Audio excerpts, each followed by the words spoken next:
जय हिंद दोस्तों, आप सभी का एक बार फिर से आपके अपने YouTube channel Ram sir classes में स्वागत करते हैं।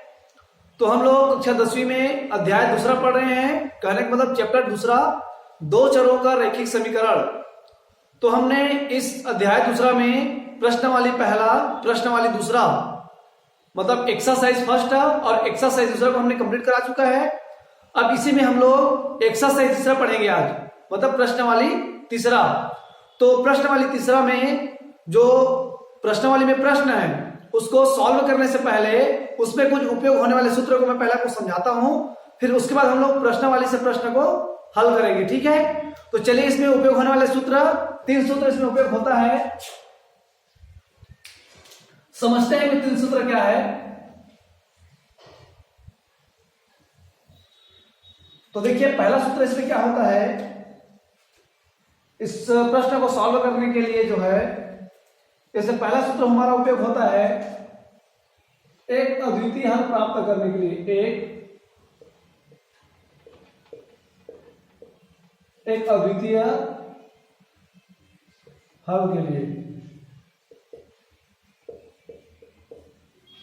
तो मान लो हमें कोई समीकरण निकाय दिया रहेगा और उस समीकरण निकाय का एक अद्वितीय हल प्राप्त करने के लिए जो सूत्र होता है वो होता है a1 बटे a2 बराबर नहीं है b1 बटे b2 का। ठीक है, ये पहला सूत्र हो गया। मान लो हमें कोई भी समीकरण दिया रहेगा तो समीकरण निकाय का हमें इस a1 a2 और b1 b2 मान निकाल लेंगे और इसके जगह पे हम रखेंगे। तो दोनों का जो मान होगा वो क्या होगा, बराबर नहीं होगा। तब हम उसे कह सकते हैं कि जो हमारा समीकरण निकाय है उसका एक अद्वितीय हल प्राप्त होगा। ठीक है, इसी में दूसरा है हमारा क्या है, कोई भी हल प्राप्त नहीं होता है। कोई भी हल प्राप्त नहीं होता है। उसके लिए सूत्र क्या होता है, a1 बटे a2 बराबर b1 बटे b2 बराबर नहीं है c1 बटे c2 का। ठीक है, और तीसरा इसके लिए सूत्र है, तीसरा है अनेक अनंत हल। अनेक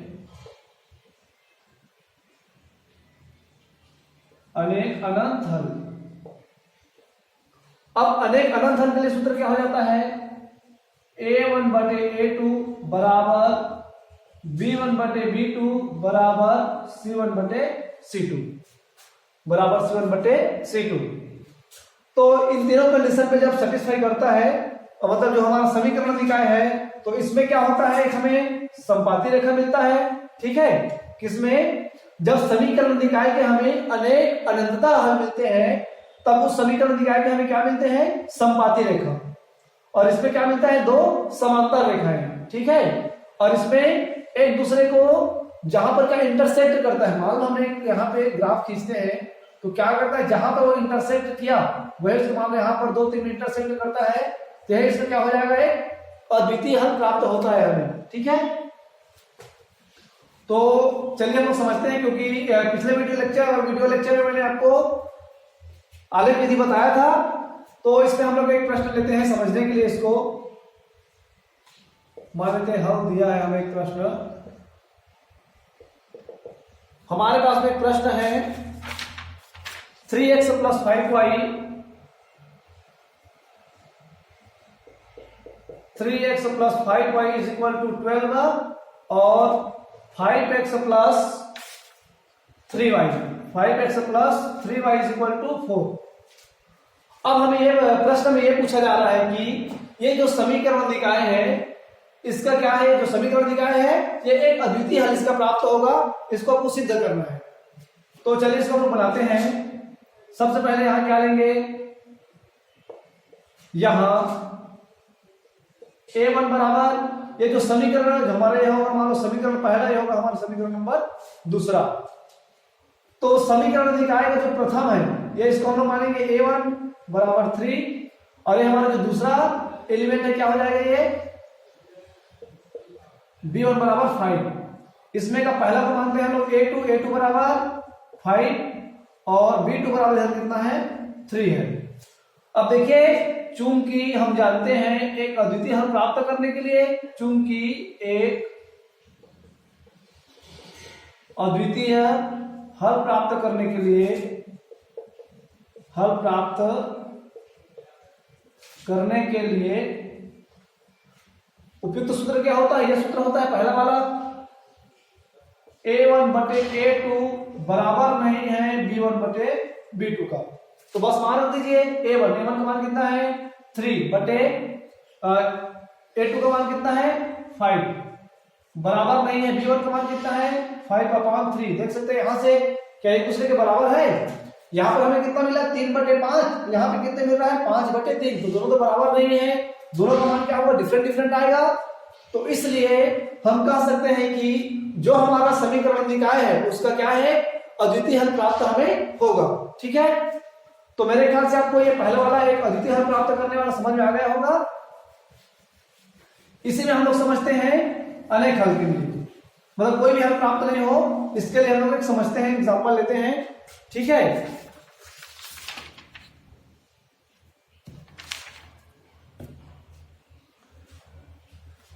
एक एग्जांपल लेते हैं यहां से, जैसे कि दर्शाइए कि समीकरण के अनेक हल है, अनेक अनंता हल है।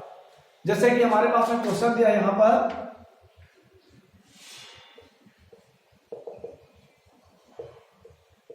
दिया गया समीकरण निकाय है, दिया गया समीकरण निकाय है। तो हमें कितना दिया है 2x minus 3y, 2x minus 3y बराबर 5 और 6x minus 9y, 6x minus 9y is equals to 15। कितना दिया है 15। तो हमें यह दिखाना है कि जो दिया गया हमारा समीकरण है क्या है, इसके अनेक अनंतता हल है। तो यहां से हम ले लेंगे यहां a1 बराबर 2, a2 बराबर कितना है 6 है, उसी प्रकार से b1 बराबर कितना है -3 और b2 बराबर -9 है, कितना है -9। c1 बराबर देख सकते हैं इधर कितना है 5 और c2 बराबर 15। कितना दिया है 15। तो चूंकि हम क्या जानते हैं सूत्र, सिंस जानते हैं क्या, हम जानते हैं कि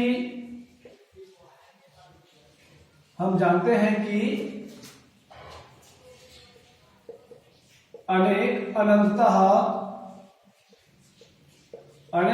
हल के लिए, हल के सूत्र क्या रहता है हमारा, उसके लिए a1 बटे a2 बराबर b1 बटे b2 बराबर c1 बटे c2, ये हमारा सूत्र है। तो इस सूत्र में मान देते हैं हम लोग, इधर मैं मिटा रहा हूं। अब इस सूत्र में मान रखेंगे हम लोग तो क्या मिलेगा यहां से हमें a1। तो देखिए a1 का मान कितना है, इसलिए a1 का मान कितना है 2, तो 2/b2 का मान कितना है, a2 का मान 6 है, तो जाएगा 6 बराबर b1 का मान कितना है -3 और b2 का मान कितना है -9 बराबर c1 का मान है 5 और c2 का मान 15।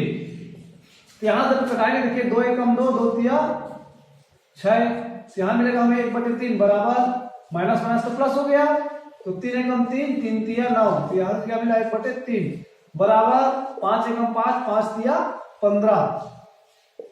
तो 1/3 देख सकते हैं हम लोग तीनों का मान क्या मिल रहा है, बराबर मिल रहा है। तो इसलिए इस अतः दिया गया समीकरण निकाय, अतः दिया गया समीकरण निकाय का अनेक अनंतता हल है, अनेक अनंतता हल है। ठीक है, जो समीकरण है उसका क्या है, अनेक अनंतता हल है। अब इसी में हम लोग एक दूसरे तरह का प्रश्न लेते हैं। जब हमारा जो समीकरण निकाय है यदि उसका एक अद्वितीय हल हो या एक अनंत अनेक हल हो, तब हमें यहाँ पर क्या है, k का मान ज्ञात करना है। ठीक है, किसका मान ज्ञात करना है, k का मान ज्ञात करना है। तो चलिए इस प्रश्न से प्रश्न लेते हैं हम लोग। जैसे यहाँ पर हमारे पास एक प्रश्न दिया गया है। प्रश्न में निम्नलिखित समीकरण में एक अद्वितीय हल के लिए k का मान ज्ञात करना है। तो k का मान ज्ञात करना है, मतलब प्रश्न है हमारे पास में, प्रश्न है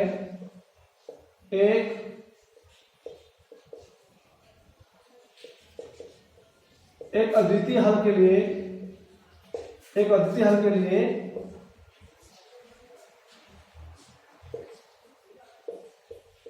एक अद्वितीय हल के लिए k का मान ज्ञात कीजिए।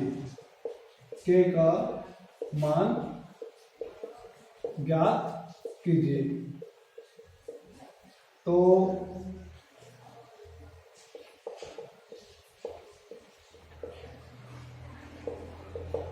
हल दिया है हमारे पास में। हम कोई प्रश्न ले लेते हैं। जैसे मैं पहला प्रश्न ले लेता हूं। पहला प्रश्न कितना दिया है हमें, kx plus 2y is equal to 5, और दूसरा उसमें दिया है, दूसरा समीकरण हमारे पास में 3x plus y is equal to 1, ये दिया है। तो हम यहां लेते हैं, यहां a1 बराबर कितना दिया है, k, क्योंकि हम यहां x के गुणांक को a1 मानना है और y के गुणांक को b1, प्रथम समीकरण में। ठीक है, फिर द्वितीय समीकरण में क्या मानना है हमें, द्वितीय समीकरण में x के गुणांक को a2, फिर y के गुणांक को b2। यहां पर x का गुणांक कितना है जी, k है, यहां पे y का गुणांक कितना है, 2 है, तो b1 बराबर कितना हो जाएगा, 2। यहां पे जब द्वितीय समीकरण में देखेंगे तो x का गुणांक कितना है, 3 है, तो a2 बराबर 3, और यहां पर y का गुणांक कुछ नहीं मतलब 1 है, तो b2 बराबर कितना हो जाएगा, 1।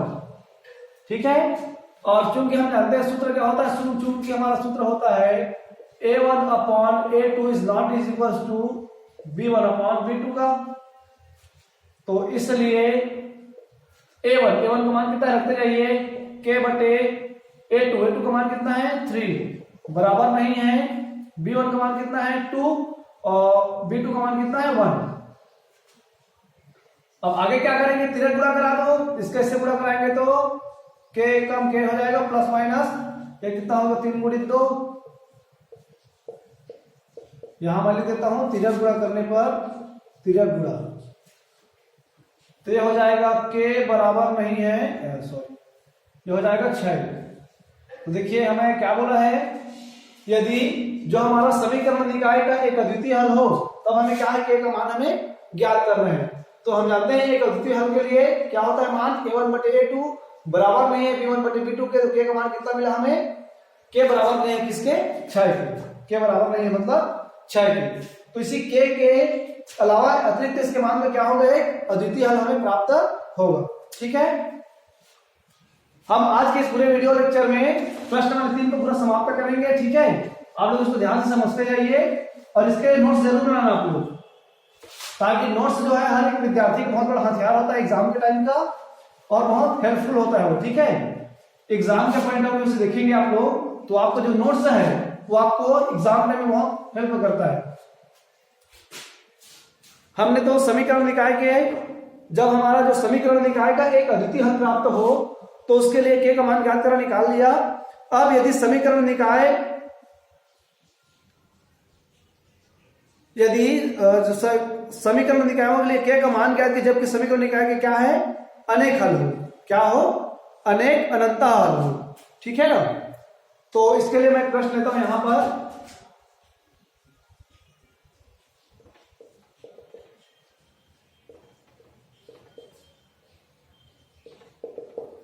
चलिए हमारे पास में एक प्रश्न बताता हूं आपको, तो इजी होगा बनाने में आपको। जैसे कि हमें एक प्रश्न दिया गया है 2x plus 3y is equal to 7, 2x plus 3y is equal to 7, और k माइनस 1, दूसरा समीकरण है k minus 1 into x plus k plus 2y, k plus 2 into y is equal to 3k। कितना है? 3k है। ये हमें दो समीकरण दिया गया है और प्रश्न में यह बोला जा रहा है कि यदि इस समीकरण के अनेक हल हैं, मतलब अनेक अनंता हल है, तब हमें इसमें क्या है, k का मान हमें ज्ञात करना है। k का मान क्या करना है? ज्ञात करना है। तो चलिए हम करते हैं। सबसे पहले तो यहाँ a1, तो a1 में देखिए, a1 में क्या है, x का गुणांक पहला समीकरण में, यह हो गया हमारा पहला समीकरण और ये क्या हो गया हमारा दूसरा इक्वेशन। तो फर्स्ट इक्वेशन में देखिए x का गुणांक कितना 2 है, तो 2 हो जाएगा a1 का मान, b1 का मान कितना हो जाएगा, y का गुणांक कितना है जी 3 है, तो 3 होगा, और c1 का मान कितना हो जाएगा 7। फिर इसके लिए लेंगे तो a2 बराबर क्या मिलेगा हमें, इस x का गुणांक कितना है k-1 है, और b2 का मान यहां से कितना मिल जाएगा हमें k प्लस 2, और c2 का मान कितना मिलेगा 3k। कितना मिल जाएगा c2 का मान 3k मिलेगा। यहां से यहां तक क्लियर हो गया। अब चूंकि हम सूत्र क्या जानते हैं, अनेक अनंता हल के लिए a1 अपॉन a2 बराबर b1 अपॉन b2 बराबर c1 अपॉन c2। ये हमारा सूत्र है किसके लिए,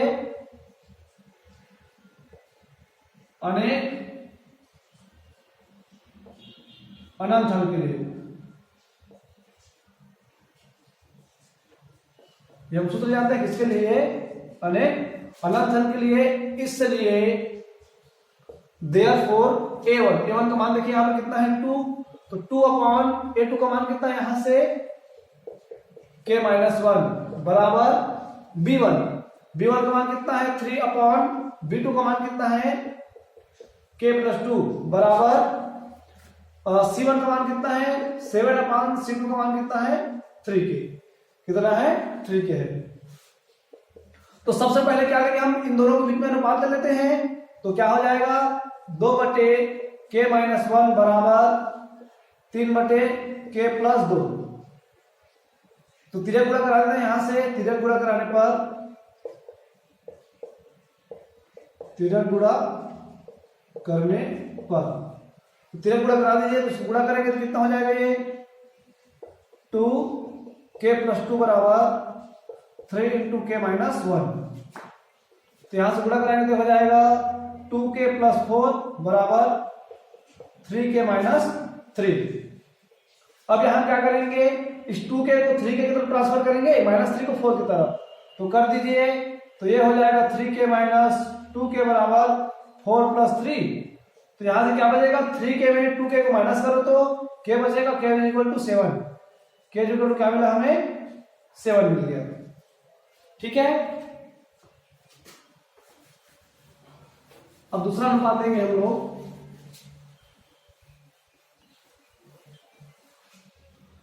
दूसरा अनुपात देते हैं हम लोग, प्रथम और तृतीय को ले लेते हैं एक बार। तो यहां से मिल जाएगा 2 अपॉन k-1 बराबर 7 अपॉन 3k। तो यहां पे तिर्यक गुणा करा देंगे, तिर्यक गुणा, तो ये हो जाएगा 3 दूने 6k होगा बराबर, मैं डायरेक्ट करा रहा हूं इस बार। तो हो जाएगा 7k-1, 7 हो जाएगा। ठीक है। अब क्या करेंगे, इस 7 उधर ट्रांसफर कर दो, इस 6 के 7 की तरफ, तो 7k-6 के बराबर ये कितना हो जाएगा, माइनस साइन इधर आकर प्लस हो जाएगा ना जी। अब 7 के में 6 को घटाओ तो k बराबर 7, k बराबर 7 मिल गए यहां हमें। ठीक है।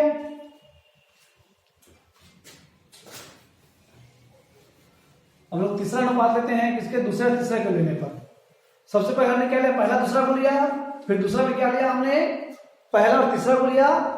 अब हम लेते हैं 3 अपॉन k प्लस 2 बराबर 7 अपॉन 3k। ठीक है। आपस में तो गुणा करेंगे तो 3 कितना हो जाएगा, ये 9k होगा बराबर, यह हो जाएगा 7k प्लस 7 होने 14 हो जाएगा। ठीक है। 7 दूने क्या होगा 14 होगा। तो यहां से करेंगे तो हम लोग 9k - 7k हो गए बराबर 14, तो 9 के में 7 के घटा दो कितना बचेगा, 2k बराबर 14, तो k बराबर 14/2, तो this implies k is equal to 7, k is equal to कितना मिला हमें, 7 मिला, k इज इक्वल टू क्या मिला हमें, 7 मिला। ठीक है,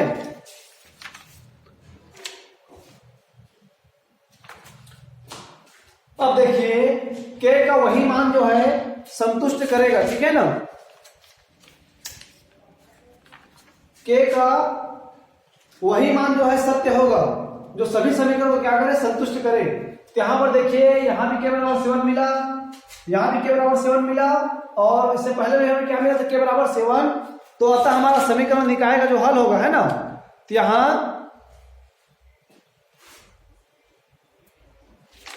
यहां देखिए 7 जो है, 7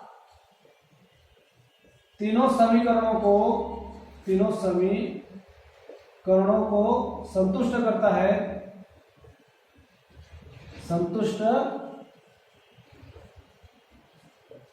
संतुष्ट करता है, ठीक है ना। तो हमारा 7 ही तीनों को संतुष्ट करता है, तो इसलिए क्या हो जाएगा, इसलिए k का मान कितना होगा,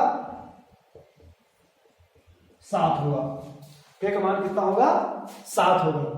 तो यहां पर मैंने आपको प्रश्नावली तीसरा में तीनों में से क्वेश्चन लेकर के मैंने आपको समझाया, ठीक है। अब मेरे ख्याल से आपको प्रश्नावली तीसरा में कोई भी प्रश्न में परेशानी नहीं होगी, तो आप लोग प्रश्नावली तीसरा से पूरे प्रश्न को बना के देखिएगा।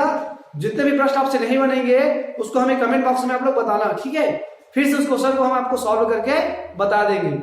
और हमारे द्वारा ये वीडियो आपको पसंद आए तो वीडियो को लाइक कीजिए, सब्सक्राइब कीजिए और बेल आइकन को जरूर प्रेस कीजिए, ताकि हमारे द्वारा बनाए गए वीडियो आप तक सबसे पहले पहुंचे, ठीक है। और हमारे वीडियो को ज्यादा से ज्यादा शेयर कीजिए, ताकि हमारे द्वारा जो वीडियो है उसका बेनिफिट या उसका फायदा और अन्य बच्चों को भी मिल सके। जय हिंद।